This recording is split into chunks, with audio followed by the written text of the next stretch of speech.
A gente também, quando a coisa está muito apertada para o nosso lado, a gente começa a perguntar para Deus: Deus, mas por que eu? A pergunta devia ser: por que não você? Outras pessoas também não passam por tantas adversidades, não é isso?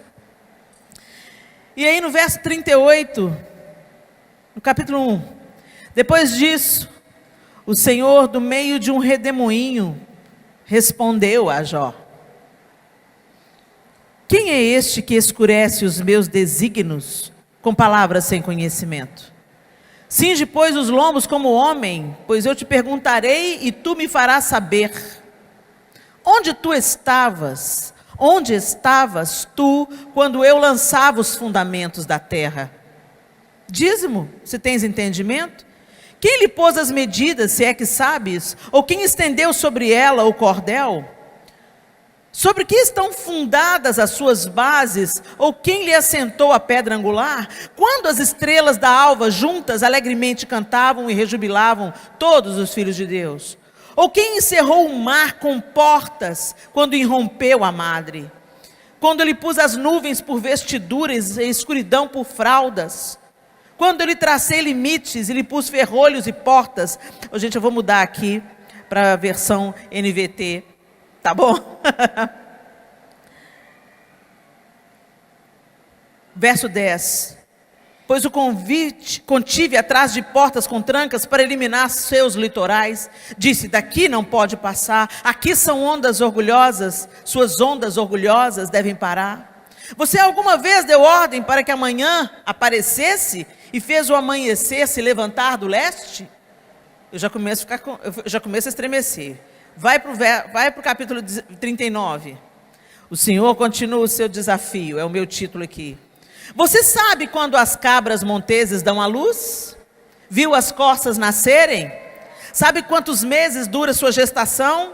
Sabe qual é o momento do parto? Elas se agacham para dar à luz a seus filhotes e assim suas crias nascem. Os filhotes crescem nos campos abertos e vão embora para nunca mais voltar. Quem deu ao jumento sua liberdade? Quem desatou suas cordas? Eu o coloquei no deserto, as terras estéreis são seu lar. Ele despreza o barulho da cidade e não faz caso dos gritos do condutor. Os montes são seu pasto, onde ele procura o capim. Acaso o boi selvagem aceitará ser domado? Passará a noite no curral? Você consegue prendê-lo no arado? Aí vai para o capítulo 40. Então o Senhor disse a Jó: ainda quer discutir com o Todo-Poderoso? Você critica Deus, mas será que tem as respostas? Então Jó respondeu: eu não sou nada. Como poderia encontrar as respostas? Cobrirei minha boca com a mão. Já falei demais, não tenho mais nada a dizer. Então, do meio do redemoinho, o Senhor respondeu a Jó: prepare-se como um guerreiro, pois lhe farei algumas perguntas, e você responderá. Meu Deus, que duelo! Porá em dúvida a minha justiça e me condenará só para provar que tem razão? Você é tão forte quanto Deus? Sua voz pode trovejar como a dele? Então vista-se de glória e esplendor, de honra e majestade, dê vazão à sua ira, deixe-a transbordar com os orgulhosos, humilhe-os com um olhar, pise os perversos onde estiverem, enterre-os no pó, prenda-os no mundo dos mortos. Então eu mesmo reconheceria que você pode se salvar por sua própria força. Meu Deus do céu. Vai para o 41. Eu já estou descadeirado e eu não estou lendo o capítulo todo. Você é capaz de pegar o Leviatã com um anzol? Ou prender sua língua com um laço? É capaz de amarrá-lo passando uma corda por seu nariz? Ou atravessar seu queixo com um gancho? Acaso ele implorará por misericórdia ou suplicará por piedade? Aceitará trabalhar para você e ser seu escravo para o resto da vida? Fará dele um animal de estimação como um pássaro? Ou deixará que suas meninas brinquem com ele? Comerciantes o comprarão para vendê-lo no mercado? É possível furar sua pele com lanças, ou ferir sua cabeça com arpões? Agora vai para o 42. Então Jó respondeu ao Senhor: sei que podes fazer todas as coisas, e ninguém pode frustrar teus planos. Perguntaste: quem é esse que com tanta ignorância questiona a minha sabedoria? Sou eu. Falei de coisas de que eu não entendia, coisas maravilhosas demais que eu não conhecia. Disseste: ouça e eu falarei, e eu lhe farei algumas perguntas e você responderá. Antes, eu só te conhecia de ouvir falar. Agora, eu te vi com os meus próprios olhos. Retiro tudo que disse e me sento arrependido no pó e nas cinzas. Senhor, essa é a tua palavra, tua bendita palavra. E ela não está aqui apenas para contar histórias vãs, ela está aqui para nos ensinar, para mudar a nossa mente. Com a mente transformada, nossas atitudes também serem modificadas. Ajuda-nos pelo poder do teu Espírito e marca-nos nessa noite com a verdade que vem do Senhor, em nome de Jesus. Amém e amém. Eu quero falar com vocês nessa noite sobre a contemplação de Deus. Será que nós temos investido tempo em nos deliciarmos em Deus? O salmista diz assim: agrada-te do Senhor, e Ele satisfará os desejos do teu coração. E a gente às vezes interpreta isso de uma maneira equivocada, porque a gente pensa que agradar-te do Senhor é fazer tudo para ser aceito por Ele. E como a gente cantou aqui, muito bem, não é nada que a gente faça, não está conectado com aquilo que a gente faz. É tudo sobre quem Deus é. E Ele nos alcançou, Ele nos transformou com seu infinito amor, como a gente viu aqui ontem. Mas nós entendemos isso com o nosso intelecto, muitas vezes. Você escuta eu falando, você apreende isso intelectualmente, você escuta, você entende e você fala, é. Mas você precisa de ter a sua experiência de contemplar Deus. De parar. Quando Deus começa a fazer essas perguntas para Jó, Ele não estava querendo se exibir. Deus não precisa, gente, Deus não tem problema de ego. Isso é coisa do homem. Deus não precisa se afirmar. Deus precisa ser adorado. Não, nós precisamos adorar Deus. Porque a adoração é amor extremo. E esse amor extremo nos leva à conexão. E nessa conexão, nós somos transformados. Deus não vai mudar em poder, em santidade, se nós caminharmos diante dEle em santidade e amor. Ele está estabelecido em um alto e sublime trono.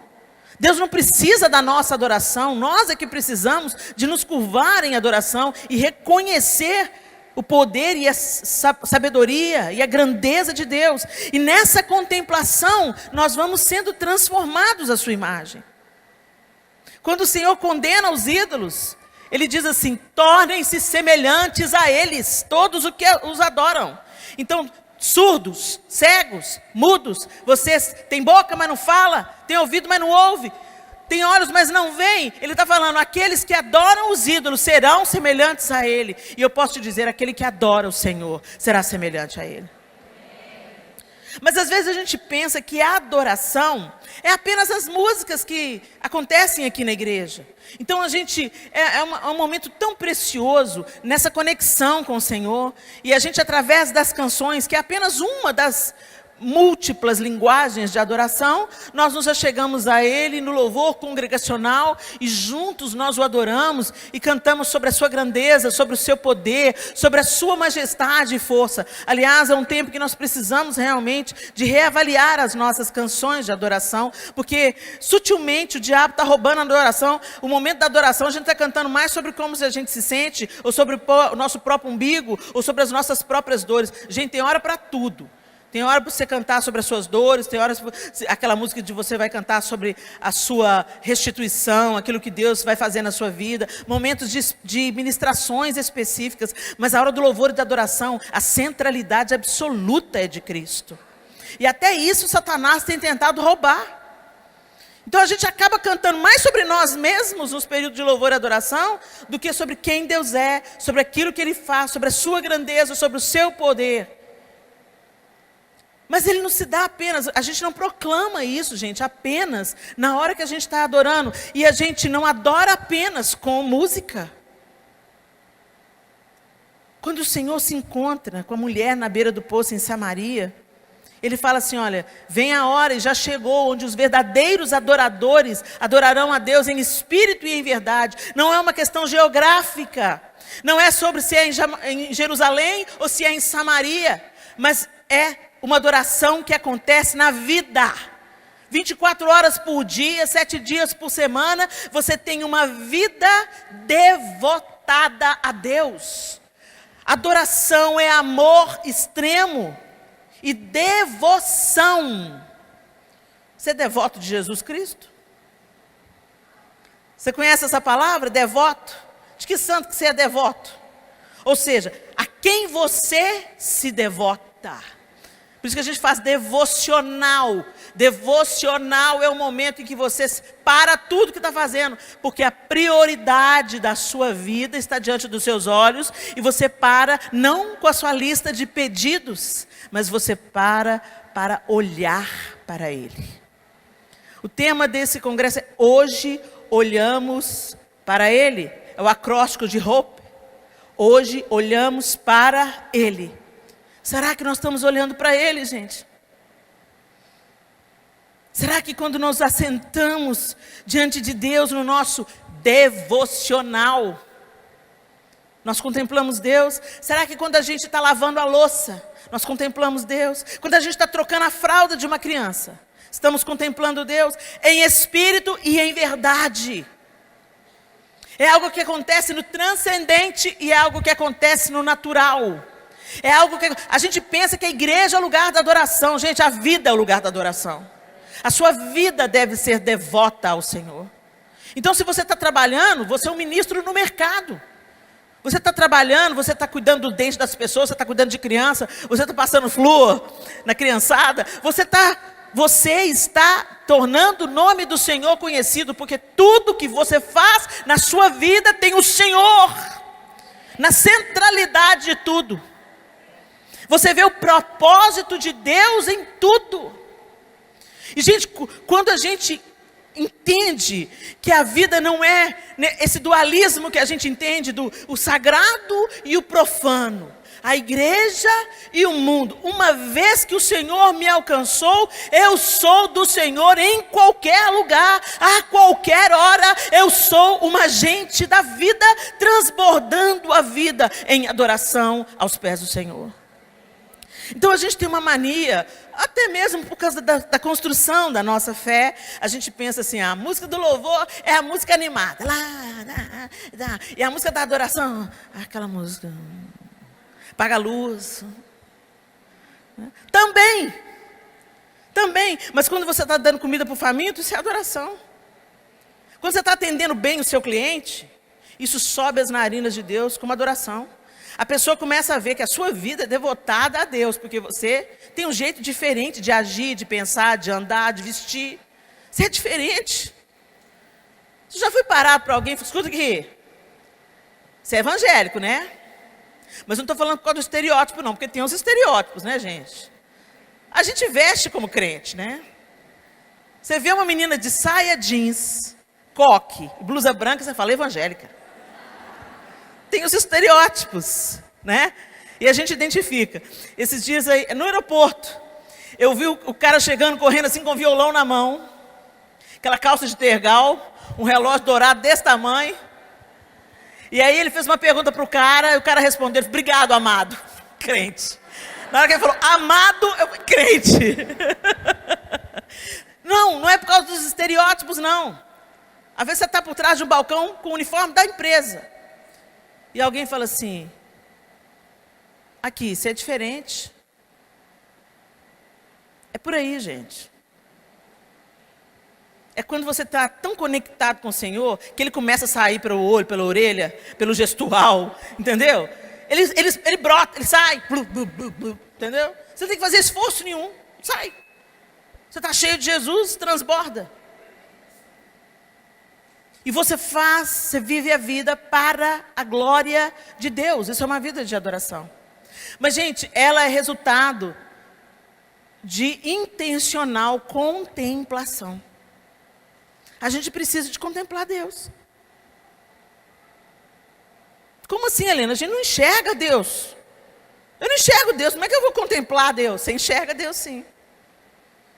Só isso aqui que a gente leu sobre Deus falando com Jó, o que te pareceu? Você pode imaginar Deus? Você pode imaginar o tamanho de Deus falando com Jó? Onde você estava? Quando eu pus limite no mar, Jó.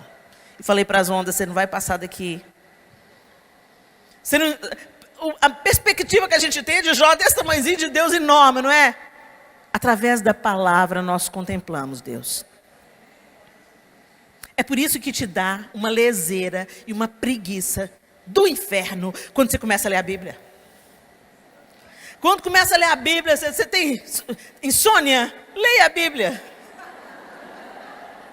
Você notou ou é só comigo? No início, gente, quando você ainda está construindo, né, esse caminho, é muito difícil. Você lê tudo quanto é porcaria e fica querendo passar para a próxima página. Mas quando você começa a ler a Bíblia, no terceiro versículo você já está bocejando. E tem que fazer um esforço. A Valnice Milhomens conta que quando ela estava com muita sede de Deus, assim, e ela queria aprender mais de Deus, e ela estava crescendo em conhecimento diante de Deus, e ela estava trabalhando, estudando, servindo, fazendo muita coisa, não tinha tempo. Aí sabe o que ela fazia? Subia em cima do vaso sanitário. E ela falou, se eu dormir, eu caio. Isso é sede de Deus. E ela subia, ela conta que ela subia, e já era mais de meia-noite, e ela subia no vaso, começava a ler, mas ela sabia, meu olho não pode fechar, senão eu caio, e eu posso me machucar gravemente. E ela ficava ali, até concluir a leitura bíblica dela. Isso é disciplina, isso é fome. A gente tem o pão, mas está faltando fome. A gente tem a água, mas está faltando sede. E a gente coloca tudo quanto é guloseima para dentro, aquilo que não te dá vida, ao invés de colocar aquilo que te faz contemplar Deus. Só para vocês terem uma ideia. Espera aí, fica aí comigo. Vou escolher um texto aqui, aleatório, entrou um cabelo no meu olho, gente, mas isso não vai me atrapalhar. Vamos lá. Um texto. Vamos lá.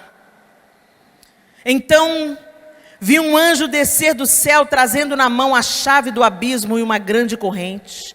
Ele prendeu o dragão, a antiga serpente, que é o diabo, Satanás, e o acorrentou por 1000 anos. O anjo o lançou no abismo e fechou e pôs um lacre na porta, de modo que ele não pudesse mais enganar as nações, até que terminassem os 1000 anos. Agora vai para mim lá, no Apocalipse, estou adiantando para o verso 11. Vi um grande trono e aquele que estava sentado nele. A terra e o céu fugiram de sua presença, mas não encontraram lugar para se esconder. Vi os mortos, pequenos e grandes, em pé diante do trono de Deus, e foram abertos os livros, incluindo o livro da vida. Os mortos foram julgados segundo o que haviam feito, conforme o que estava registrado nos livros. O mar entregou seus mortos, e a morte e o mundo dos mortos também entregaram seus mortos, e todos foram julgados de acordo com seus atos. Então a morte e o mundo dos mortos foram lançados no lago de fogo. Esse lago de fogo é a segunda morte, e quem não tinha o nome registrado no livro da vida foi lançado no lago de fogo. Então vi um novo céu e uma nova terra, pois o primeiro céu e a primeira terra já não existiam, e o mar também não mais existia. E vi a cidade santa, a nova Jerusalém, que descia do céu da parte de Deus, como uma noiva belamente vestida para o seu marido. Ouvi uma forte voz que vinha do trono e dizia: vejam, o tabernáculo de Deus está no meio do seu povo, Deus habitará com eles, e eles serão o seu povo. O próprio Deus estará com eles, Ele lhes enxugará dos olhos toda lágrima, e não haverá mais morte, nem tristeza, nem choro, nem dor. Todas essas coisas passaram para sempre.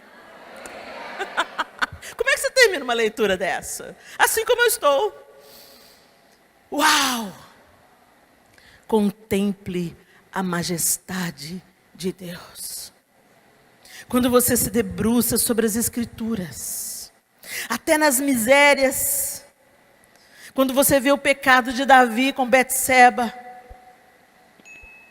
Deus manda o profeta Natã à casa de Davi,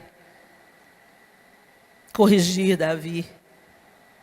E ele compara Betseba a uma cordeirinha. A gente vê o Deus grandioso, majestoso, se importando com uma mulher que foi tomada à força por quem deveria protegê-la. Deus não põe panos quentes no pecado de Davi. Ele corrige Davi. E ele chama, ele compara Betseba, a cordeirinha. Eu já vi gente falando mal de Betseba. Betseba foi tomar banho no terraço, porque era Davi que estava no terraço, quando ele deveria estar na guerra.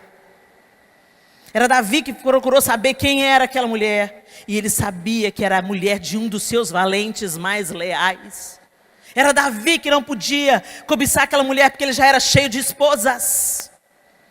Deus não passou pano para Davi, não. E o filho de Betseba se tornou o sucessor. Não aquele que foi fruto do adultério, mas Salomão, que nasceu do casamento de Betseba.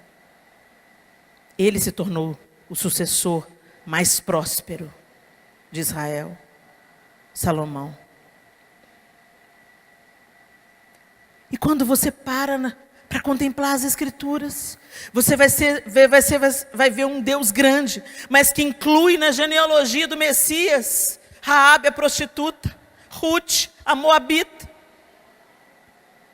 Tamar, a mulher que injustiçada foi reivindicar o direito de gerar um filho da tribo de Judá. As coisas loucas para confundir as sábias. O Deus que escolheu uma mulher para ser juiz em Israel no tempo dos juízes. Podia ter escolhido Lapidote, marido dela, mas escolheu Débora. Um Deus enorme, mas que se importa com o pequeno. E se nós não pararmos para contemplar esse Deus bondoso, misericordioso, mas também justo. Também um Deus tremendo, Deus que põe freio nas ondas e o Deus que libera a catástrofe. Se nós não pararmos para contemplar Deus na sua grandeza, na sua misericórdia, na sua bondade, se nós não olharmos para Ele como Ele é, nós vamos customizar Deus. E esse é o problema dessa geração. Você cria um Deus no seu modelo, igual o sanduíche. Você vai lá, não, isso me parece justo, isso não é justo, isso me interessa, isso não me interessa. Não, esse negócio de Deus condena, não, essa parte eu pulo. Não. E aí você cria um Deus Papai Noel. Se eu comportar direitinho, ele tem a obrigação de trazer presente. Ou então Deus gênio da lâmpada. Se eu orar, jejuar e fazer meu devocional, ele vai atender os meus pedidos. Isso não tem nada a ver com Deus da Bíblia, gente. E aí a gente começa a viver com um Deus imaginário. Um Deus que não é o Deus das Escrituras Sagradas. E a gente começa a viver uma vida besta, uma vida pecaminosa, uma vida que não se compromete, uma vida que não transborda, porque a gente formou um Deus para nos servir. E a gente pensa de verdade que Deus é aquele que eu vou determinar e Deus vai fazer, porque Ele é meu empregado. A gente começa a se relacionar com Deus como se a gente que fosse Deus. Você conhece os menininhos tirano? Você já deve ter visto um tiraninho por aí. O menino tem 2 anos, é a mãe e o pai anda atrás. O que foi, filhinho? Não quero! Cala a boca! Já viu? Sobe um ranço, não sobe? Mas não é contra o menino não, dá vontade de pegar a mãe e o pai e esfregar a cara no muro de chapisco. Por aí você vai vendo como eu preciso ser transformada, gente. Jesus me batiza no amor, me batiza no amor, me batiza no amor. Põe as 2 mãos em mim. Mas dá vontade, dependendo da circunstância que você está vendo, dá uma raiva. O menino bate na cara da mãe, pá, pá, pá. E o pai fala, não faço não, filho. Aí ele vai na cara do pai também, pá, pá, pá. Dá vontade de entrar na fila aí também, pá, pá, pá. Meu Deus, o que é isso? E depois fala assim, eu não sei o que eu fiz de mal. Eu dei tudo para esse menino. Esse que é o problema. Deus te dá tudo. Porque senão te estraga. Se a gente tiver tudo que a gente pedir para Deus, a gente vai ficar mimado, estragado, egoísta, preocupado apenas com o próprio umbigo. Deus não é esse Deus, gente. Deus é misericordioso, é bondoso, sim. Ele nunca vai te dar pedra no lugar de pão. Ele nunca vai te dar cobra no lugar de peixe. Mas Deus te ama, inclusive, quando Ele fala não. Quando Ele fala espera, ou quando Ele fala, isso não é para você, filho. E aí a gente fica recalcitrando com os aguilhões. Como assim, Deus? O Senhor não vai fazer nada. E Deus vai olhar para a gente. Não. Esse é o Deus verdadeiro. Que põe limite, que fala não. Porque Ele conhece a nossa estrutura. O que Ele vai dar para a Ju, Ele não vai dar para mim. Porque a Ju é uma pessoa, eu sou outra. Tem um propósito para a Ju, tem outro propósito para mim. Não é para competir, não é para comparar. Nós somos indivíduos muito únicos, muito singulares. E Deus vai trabalhar cada um na medida que tem que trabalhar. E cada um cumpre um propósito que não é sobre o próprio umbigo apenas. Por isso que o Pai nosso, que estás no céu, é nosso. Tem gente que pensa que só tem Ele na terra, entendeu? Que Ele é o reizinho e que a Trindade está orbitando em volta dele. Então é isso, eu sou tão amado por Deus. Você é, e o seu irmão que está do seu lado aí também. Nós somos amados por Deus. E para um filho, eu tenho 4 filhos. Cada um deles é de um jeito. Eles foram educados pelo mesmo pai, pela mesma mãe, são filhos do mesmo pai, da mesma mãe, cresceram na mesma igreja, estudaram na mesma escola, receberam os mesmos princípios, comeram a mesma comida, e cada um é de um jeito. O que funcionou para um, deu radicalmente errado com o outro. Não tem bula. Tem bula para menino não, gente. É a dependência de Deus. Jesus, vem aqui, Senhor, põe a mão na minha cabeça, a mão na cabeça desse menino também. É dependência total. Ensina-me, Senhor, a ensinar esse menino. Ensina-me, Senhor, a ser um exemplo para esse menino. É um desafio. Agora imagina nós. Somos tão distintos, mas somos filhos. Somos filhos. Agora o propósito de Deus não é só sobre você. O propósito de Deus passa por você, alcança você, cura você e atinge o outro. Por isso que quando a gente ora, Pai nosso que estás no céu, santificado seja o teu nome, venha a nós o teu reino. É nós, gente, não é?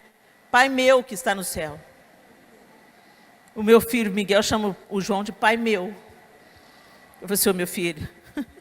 Ele é seu, da Clara, da Sofia e do Arthur também. Não tem problema você chamar Deus de pai meu, mas você tem que lembrar que o seu irmão também é filho do mesmo pai. E essas coisas, gente, a gente vai recebendo à medida que a gente contempla Deus através da sua palavra. Então você pode vir num ajuntamento como esse, e a gente pode falar, a Gabriela cantou, a Ju veio aqui, nos deu uma palavra tão poderosa, esse louvor lindo de adoração, e criando essa atmosfera de rendição diante do Senhor, declarando que Ele é majestoso, Ele é Jiré. Agora eu quero te dizer, nada disso vale, se você não voltar para sua casa e continuar contemplando Deus. A gente tem que parar de viver na manivela dos encontros, dos eventos. Porque eles são maravilhosos, mas eles são um catalisador. Aproveita o incêndio. Aproveita o catalisador. Aproveita a chama. E não deixa ela apagar. O problema é que a gente sai daqui uma benção, até flutuando. Vai para o acampamento de carnaval, volta todo mundo. Mãe, deixa que eu lavo a louça, mãe. Aí vai falando, começa a falar em línguas. É uma bênção. Daqui 4 dias o brilho vai se esvaindo. Põe o véu na cara, mas o brilho já foi. Quando vem para a igreja, põe o véu na cara. A paz do Senhor. Mas quando chega em casa... O velho homem está aí, porque o miserável não morreu afogado na água do batismo. Sabe nadar. Então, gente, essa chama é uma chama que a gente acende todo dia, através da contemplação das Escrituras. Quantos aqui já leram a Bíblia toda? Fica de pé quem já leu. Não mente não, hein, gente? Faz parceria com o diabo, não. Quem já leu a Bíblia toda, fica de pé.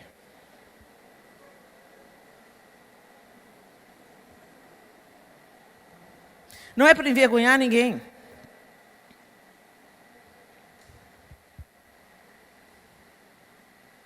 Mas dá uma olhada em volta. Eu vou arriscar 20%. 20%, pode sentar.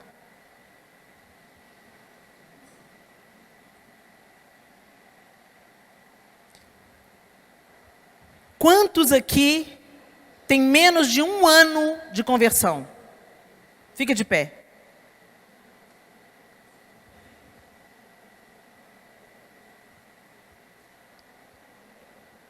Pode sentar. Vocês entenderam? Porque é difícil ler a Bíblia. Ler a Bíblia é uma guerra espiritual. Você vai ler a Bíblia, o telefone toca. E você fala, não tenho tempo. Fica caladinho para Jesus te dar vitória.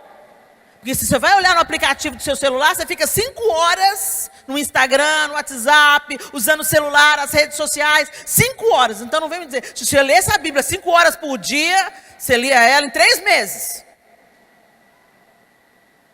Nós somos indesculpáveis, gente. Somos indesculpáveis. Enquanto isso, os muçulmanos de 5 anos já têm que saber o Corão de cor. Como é que a gente vai ensinar a nova geração a amar a palavra de Deus se eles não veem a gente lendo a Bíblia? Como é que nós vamos permanecer firmes no dia da tribulação ou saber exatamente como o Senhor está fazendo se a gente não contempla Deus? Como que o nosso caráter vai sendo melhorado se a gente não contempla Deus? Como que a gente vai temer o Senhor? Falta temor na nossa geração. O Senhor é amigo. O Senhor é conselheiro. O Senhor é o príncipe da paz. O Senhor é doce como mel. Mas Ele é leão. Ele é cordeiro, mas Ele é leão. E a gente banalizou a autoridade de Deus. E o nosso temor se esfriou. E por isso que a gente não dói na gente pôr pornografia diante dos olhos. O consumo de pornografia entre mulheres cresceu absurdamente. O consumo de álcool entre mulheres cresceu absurdamente. E a infidelidade feminina está equiparada à infidelidade masculina. E nós somos geradoras da próxima geração. Guardiãs da família. Intercessoras no lar. Nós temos todas as armas. Somos armadas e poderosas em Deus. Mas andamos como crianças num campo de batalha. Andamos desprevenidas num campo de batalha. E eu quero te encorajar. Contemple. Contemple o Senhor. Contemple a sua glória, o seu poder e a sua majestade. Helena, mas quando a gente lê alguns livros da Bíblia, a gente manda Deus mandando matar todo mundo. Gente, Deus não mudou, sabia? É o mesmo Deus. Nossa, mas isso é tão injusto. Pois é, esse mesmo Deus que mandava matar o povo foi o mesmo que matou o seu próprio filho para você ter vida. Aí essa hora não foi injusto, não. Porque isso te favoreceu, né? Deus mandava extirpar os infiéis. Depois de já ter mandado os profetas, depois de já ter mandado avisar, depois de já ter falado para o povo se arrepender. Deus sempre dá a oportunidade para a gente se arrepender. E eu quero te dizer, ainda está dando tempo. Ainda tem tempo para você mudar o seu caminho. Ainda tem tempo para você construir um caminho de devoção e de adoração diante de Deus. Ainda tem tempo de você se assentar diante de Deus e contemplar a sua face amorosa, a sua face cuidadora, receber o seu amor redentivo, mas também contemplar a sua justiça, o seu poder, a sua majestade e tremer diante da sua ira. E querer escapar da sua ira pelo caminho da obediência.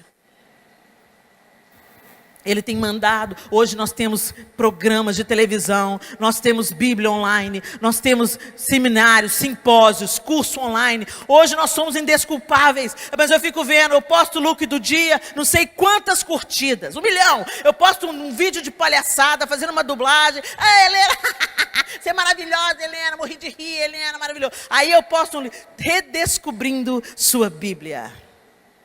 Aí as visualizações só foram caindo.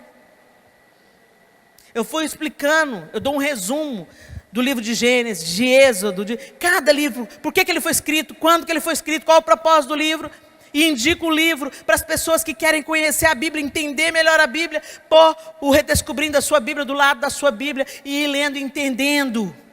Alguém teve o trabalho de fazer um livro, resumindo e explicando os porquês. Um material que pode chegar na sua mão por R$50 que custa o livro. E pode mudar a sua vida devocional. Ah, mas isso não me interessa. Isso não me interessa. E eu fui vendo, diminuindo, mas não vou parar de fazer, não, vou continuar fazendo. Porque se um receber, está valendo. Não fique de fora daquilo que Deus está fazendo. Deus está fazendo coisas grandiosas nesse tempo. Deus está levantando um exército. Deus está fazendo um avivamento de dentro para fora. É isso, é assim que consistem as coisas que permanecem. Elas começam dentro, elas começam escondidas, debaixo da terra. E aí elas nascem, brotam, ganham força, florescem e frutificam. Mas a gente é uma geração que se impressiona com as coisas majestosas, mas ocas. Sem substância, look do dia. Isso passa. A gente gosta disso, mas isso não ajuda a gente a ficar com a raiz forte.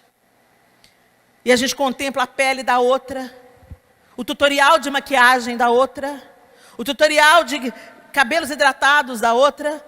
Tem lá, você entra nessas meninas que fazem esse tipo de programa no YouTube, milhões de seguidoras. Aí você encontra alguém que tem um ensino consistente da Bíblia, ele vai crescendo, mas devagarinho, bem devagarinho. E nós somos extremamente numerosos. Os evangélicos, ou os cristãos, incluindo os católicos também, somos muito numerosos. E aí? Mas não vou citar o nome, que não vou dar essa moral, não. Os canais de fofoca gospel só existem porque tem plateia. E a plateia é gospel. Desnudando a nudez do irmão, inventando mentiras, supondo situações, invertendo as coisas, divulgando mentiras como se fossem verdades, exagerando, criando situações que não existem, conflitos que não existem para ter seguidor. E está lá, ó, bombando. Todo mundo querendo ver a vida do outro. BBB gospel. Nós nos tornaremos semelhantes àquilo que contemplamos. Talvez a sua casa esteja uma bagunça, porque você já está sendo moldada por aquilo que você coloca para dentro dos seus sentidos. Você vai aprendendo. Você acha que sexo antes do casamento passou a ser uma coisa assim normal, do nada? Não. Discipulado. Hollywood. Discipulado. Friends. Eu amo o seriado Friends. Mas você identifica o discipulado. Todo mundo dorme com todo mundo. Discipulado. Entretenimento. Legal, roupa legal, música legal, visual legal, linguagem legal, passando cocô na sua timeline. Você pensa que é brigadeiro, mas chega mais perto, é cocô. É isso que acontece, gente. O inimigo põe a mesa, desde que ela seja bem bonita, você cai igual um patinho. Agora, quem contempla a verdade, identifica a mentira. Quem conhece a verdade, e conhecereis a verdade, e a verdade vos libertará dos sutis enganos de Satanás. Não, gente, não pensa que Satanás vai ser óbvio para você, não, gente. O bicho é astuto, ele é o pai da mentira. Ele é astuto. Ele vem com meias verdades, como a gente falou antes. Ele vem com aquele jeitinho. Ele vem com uma coisa bacana, que te acha legal, que te atrai. E quando você pensa que não, você está contemplando aquilo. E você está sendo moldado dentro daquilo. E isso está refletindo na nossa adoração coletiva. A gente canta mais sobre nós mesmos. A minha vida, o meu prazer, o meu Senhor, Ele cuida de mim. 30% fala de Deus e os outros 70% fala da gente. Eu fico lembrando, pra te adorar, ó Rei dos Reis, foi que eu nasci, ó Rei Jesus. Meu prazer é te louvar, meu prazer é estar nos átrios do Senhor, meu prazer é viver na casa de Deus, onde flui o amor. Quão grande é o meu Deus, cantarei quão grande é o meu Deus, e todos hão de ver quão grande é o meu Deus. Vim para adorar-te, vim para prostrar-me, vim para dizer que és meu Deus, és totalmente amável, totalmente digno, tão maravilhoso para mim. Ó Senhor, nos ensina a te adorar. É tudo sobre Ele. É tudo sobre a grandeza dEle, a majestade dEle. Santo,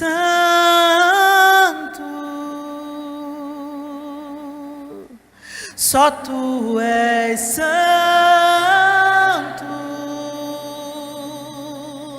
não há outro como Tu, não há outro como Tu, não há outro como Jesus,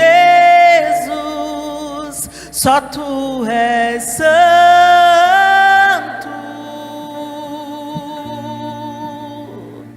Só Tu és santo,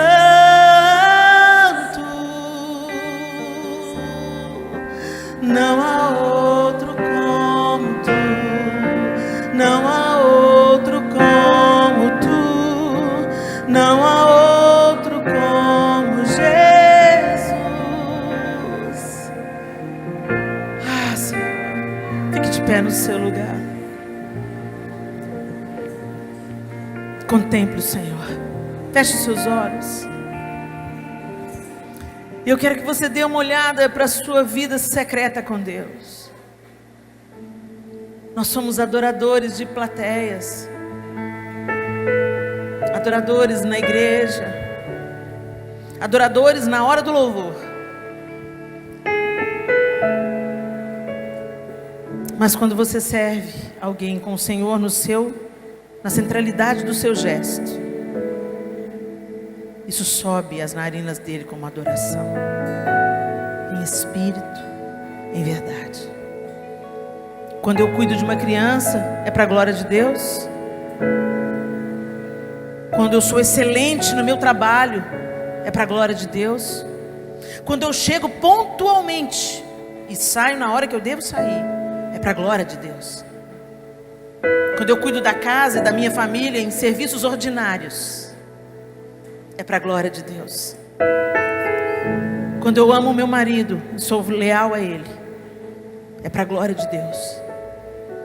Quando eu beijo os meus filhos e os abençoo, é para a glória de Deus. Quando eu canto as minhas canções de amor na igreja, é para a glória de Deus. E o que eu assisto, o que eu consumo, também é para a glória de Deus.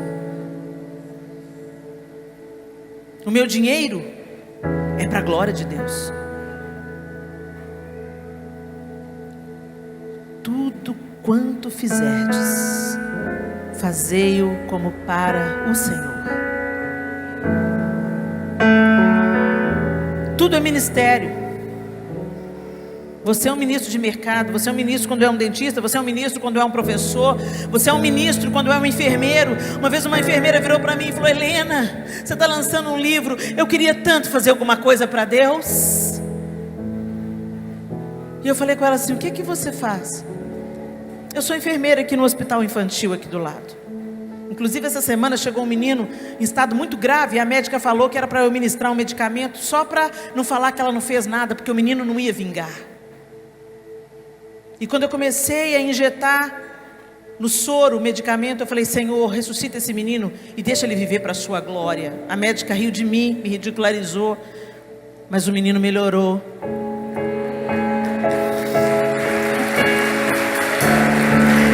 Eu olhei para ela e falei: você vai me dizer que você não está fazendo para Deus? Você é uma ministra da vida no lugar onde a morte está. Vamos parar com essa mente dualista. A nossa vida é sagrada, porque a nossa vida pertence ao Senhor. Contemple o Senhor. Olha para Ele. Hoje olhamos para Ele. Olhe mesmo. Olhe mesmo, não tire os olhos dele, porque isso vai te santificar.